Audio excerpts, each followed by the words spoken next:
So my name is Jonathan Zamkoff. I'm a senior producer at Pandemic Studios, and the project I'm working on is Mercenaries 2. I'm here today kind of talking to you guys about the differences between our three over-the-top high-action characters. You know, for a little bit of backstory, we very much, everything we do in Mercenaries is totally over the top. It's, you know, it's ridiculous, it's inane, it's very irreverent. You know, we like to see our characters kind of modeled after the Tarantino style, where they're witty, they're charming, they're a bit crude, they're high action, they're dangerous, they're scary. But at the end of the day, they're characters that you really find you're bringing close to your heart. So those three characters are Chris Jacobs, Matthias Nilsson, and Jennifer Mui. Each one not only kind of plays differently and looks and feels different, they also have a bit of a different backstory and a bit of a different motivation for why they do the things they do. You know, at the end of the day, pride and profit fuel the mercenary. So, you know, there is a symmetry between all three of these characters, that they all want to get paid, which really is the main backstory of Mercs 2, is you kind of get, you know, you help this megalomaniac Ramon Solano stage a coup of Venezuela that you're unaware of. That part of it you're fine with. It's the part where he pulls out a gun and shoots you in the ass and then doesn't pay you that pisses off each of our distinct mercenaries in their own way. But at the end of the day, again, even though they have their own kind of moral compasses and their own motivations, the central core of being a mercenary is that you always have to get paid because your reputation is on the line at all times. So Chris Jacobs is former U.S. military, big, strong guy. You know, he's probably our most positive on the moral compass scale. He does, even though he's doing his actions for profit, there is a big part of him that's about punishing the bad guys.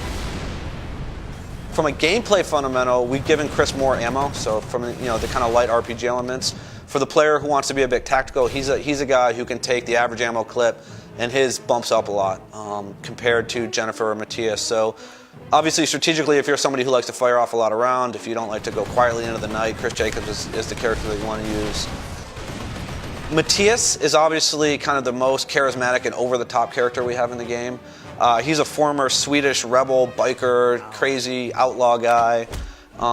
He's in it entirely for the adrenaline rush from diving, headfirst into a battle, calling in airstrikes all around himself, driving tanks. He really has no bounds. He's not really concerned about the collateral damage that he does, about the buildings that he takes down, about the mess that he leaves in his wake, as long as he gets his target, he gets his man, and he gets paid. And then moving on to Jennifer Mui, she's basically our femme fatale. She's very beautiful, she's charming, she's sleek, she's soft-spoken, but she's as dangerous as they come. She's certainly not somebody you want to turn your back on. Her whole motivation is truly about the money. It's about efficiency. She has some instances in her past where she doesn't believe in trusting anybody, and the only person she's going to trust at the end of the day is herself. So the best way to trust yourself is to become, in her mind, smashingly rich. So, why use 20 bullets when you can use one? Why call in an airstrike when you can sneak up behind somebody and melee bash them and take them out? Thinking about the three different mercenaries beyond kind of their fiction and the humor and the tone, and each one kind of delivers their lines differently, there is definitely a logistical and tactical gameplay difference to each one. So as I mentioned, Chris Jacobs carries more ammo, so for the player who really wants to run and gun, shoot all the weapons in the game, drive around, really taking out everything in sight, Chris is probably your man. Matthias has more hit points. He's kind of the raging bull, iron horse of the group. So, if you don't want to be subtle about things, if you don't want to stand on the hill and survey your environment, if you really just want to jump into battle with block a C4 in one hand and an RPG in the other hand and toss all the ordnance in the world and literally call airstrikes in on your own head, Matthias has the best chance of survival because we've bumped up his hit points. And then tactically, Jennifer doesn't have either the upgraded ammo or the higher hit points, but she's much faster than the other two mercs. So Jen is very much the idea of a stealth character where she can get from point A to point B much quicker. She can survey her surroundings in a much more subtle way because she's much faster than the other characters. So I hope this gives you guys a bit of a better sense of the kind of core dynamics of each of our three characters, both the mechanical differences in the game and the fictional stylized differences between our three characters. We're so excited to finally be getting this game out to the gaming public. It's been many years in development. We're all super tired right now. But Mercenaries 2 is going to hit across the world.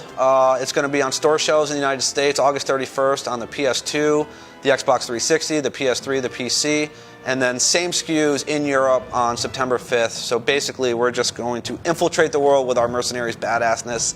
We're so excited. It's been a long time in the making, and we think you guys are totally going to be jazzed that we took the time to bake the cake correctly, and we think we're sending out as a phenomenal game.